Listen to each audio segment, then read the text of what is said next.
आमच्या उल्हास माझा न्यूज चॅनलला सबस्क्राईब करा, बेल आयकॉन दाबा आणि पहा उल्हास माझाच्या बातम्या सर्वात आधी आपल्या मोबाईल स्क्रीनवर.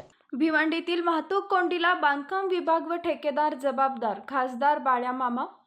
मागील 15 दिवसापासून मुंबई नाशिक महामार्गाबरोबरच भिवंडी ठाणे, भिवंडी कल्याण, भिवंडी वाडा व मानकोली अंजूर फाटा चिंचोटी या महामार्गाबरोबरच शहरातील अंजूर फाटा धामणकर नाका ते वंजारपट्टी नाका या रस्त्यावर प्रचंड वाहतूक कोंडी होत असल्याने या सर्वच मार्गावरून प्रवास करणारे प्रवासी व स्थानिक नागरिक हैराण झालेत.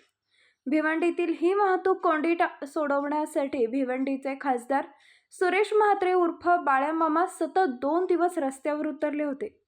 भिवंडीत सतत होणाऱ्या या वाहतूक कोंडीला सार्वजनिक बांधकाम विभागासह महाराष्ट्र राज्य रस्ते विकास महामंडळ व त्यांच्या अखत्यारीत काम करणारे ठेकेदार जबाबदार आहेत असा आरोप खासदार बाळ्यामामा म्हात्रे यांनी केलाय.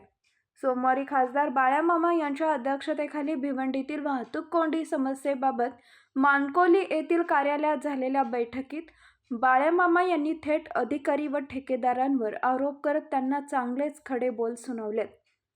या बैठकीत महाराष्ट्र राज्य रस्ते विकास महामंडळाचे कार्यकारी अभियंता कल्याण शोरिया, उपअभियंता आर्य डोंगरे, सार्वजनिक बांधकाम विभागाचे अधीक्षक अभियंता तांबे, उपअभियंता दत्तू गीते, योगेश परदेशी, वरिष्ठ वाहतूक पोलीस निरीक्षक श्रीकांत सोंडे यांच्यासह खरेगाव ते वडपा रस्ता रुंदीकरणाच्या कामाचा ठेका घेतलेल्या रचना कन्स्ट्रक्शन व मेहन इन्फ्रास्ट्रक्चर कंपनीचे अधिकारी उपस्थित होते.